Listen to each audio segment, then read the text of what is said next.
Judge Bex, brought to you by You Are Awesome and Dare to Be You. Find your confidence, feel awesome, and dare to follow your own path with these inspiring guides from author Matthew Side. Oh, that's pretty grim, pretty rotten. Court in session. All rise for the Honourable Judge Bex. So I'm going to bring to order, with that smash of the gavel, a very intriguing case that has been brought to my court. It is mum versus daughter. I'm talking Hazel versus Caitlin. Hazel, hello, how are you? Good. And tell me about why you've brought your mum to my court today. Because she's always farting at the table. Always farting at the table. Now, I've got a few questions here. Does this mean when she wants to fart, she goes to the table? Or does it mean whenever you have dinner, she's just parping away? Whenever we have tea, she's farting. Interesting. And we're going to go to the real nitty-gritty stuff here. Does it smell? Yes, a lot. A lot. And is it loud? Yes, sometimes. And does it distract you from what you're eating? Sometimes. Now, can you give me the biggest and best example of this happening to you? What were you eating? What was your mum doing? What happened? Sometimes on Christmas, my mum has sprouts, and then she's farting during the pudding. A lot. Oh, and does that ruin Christmas for you? Yes, kind of. Mum's ruining Christmas. This is terrible state of affairs here. Now, Hazel, I've got to ask, how does it make you feel? It's disgusting. Now, Caitlin, I'm going to bring you into the courtroom here. Pretty damning evidence, I won't lie. What do you say in your defence? Well, it's just a bodily function. It's totally natural, and I feel safe and relaxed at home. Do you find that they're a bit whiffy? No, I think she's exaggerating on the whiffiness. I go for volume rather than smell. I can see Hazel's face there. She has opened her mouth. She doesn't believe that. Hazel, what do you have to say about that? That's not true. They are very smelly. So I want to know how loud and offensive this sound is. Hazel, can you do me an impression of your mum's bottom burps, please? Oh, it's pretty grim, pretty rotten. I can imagine why you don't want that at your kitchen table. Okay, Caitlin, can you do an impression of your own interpretation of what you've been doing? Oh, much more dainty. Okay. Really defending yourself there. All right, that's fair enough.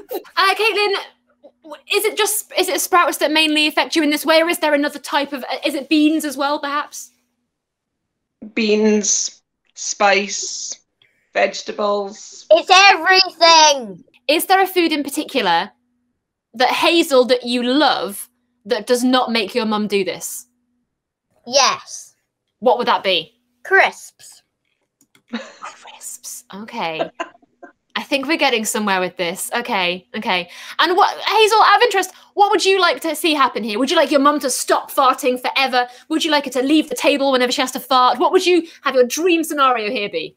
Never fart again. Never fart again. Yeah, Caitlin, how do you feel about that? Well, you see, the trouble is that I can't burp. I cannot burp, and so it has to come out somewhere. Right, this is interesting because I was going to say, maybe you could change bodily functions up a little bit here, but this is a political situation we've got going on. All right, okay. This is a tricky one because, I don't want to be too mean to you here, but what you're doing is bad table manners at the end of the day, isn't it? There's no excuse for farting away at the table, so I'm gonna.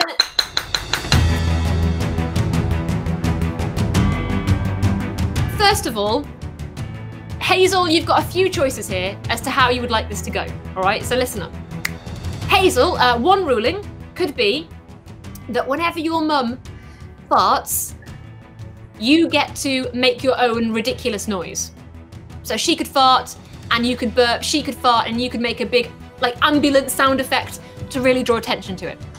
Number two, whenever your mum farts or wants to fart, she has to get up from the table and go outside to do it. She has to leave her dinner. Number 3, you could demand a bowl of crisps at every meal to make sure that you get a bit of extra delicious food that you want and your mum won't fart with. So, would you like her to do any of those things? Would you like the crisps? Would you like her to leave the table? Would you like to make a noise? I'm going to give this one to you. You've got 3 possible rulings. The crisps, because then, even if it was disgusting with crisps, she could put it on crisps, even if it was disgusting with crisps. Like mushrooms and crisps. All right, well, the ruling is... There we go. That's today's ruling. Hazel gets crisps for every meal, whether mum likes it or not. And that means she gets something delicious and there is something to go with horrible, horrible sprouts. Hazel, tell me, will you even want crisps on Christmas Day? Yes. What kind? What flavour? Salt and vinegar every time. That's my girl. I love it. Yes, well, brilliant stuff. Thank you very much, guys, for bringing your case to the court of Judge Bex. Caitlin, how do you feel about that announcement? Well, I like crisps, but I just think it's worth pointing out that in some countries in the world, farting after a meal is a sign of gratitude and appreciation for the food. But I feel like you probably cooked that food yourself, so you're just showing gratitude to yourself. Yeah, possibly. Ready to hear a secret? There's no such thing as normal. What would you dare to try if you stopped worrying about fitting in? Learn to love what makes you different and be confidently you. From Matthew Syed, author of You Are Awesome, comes the unmissable follow-up, Dare to Be You. Available from all good retailers and online.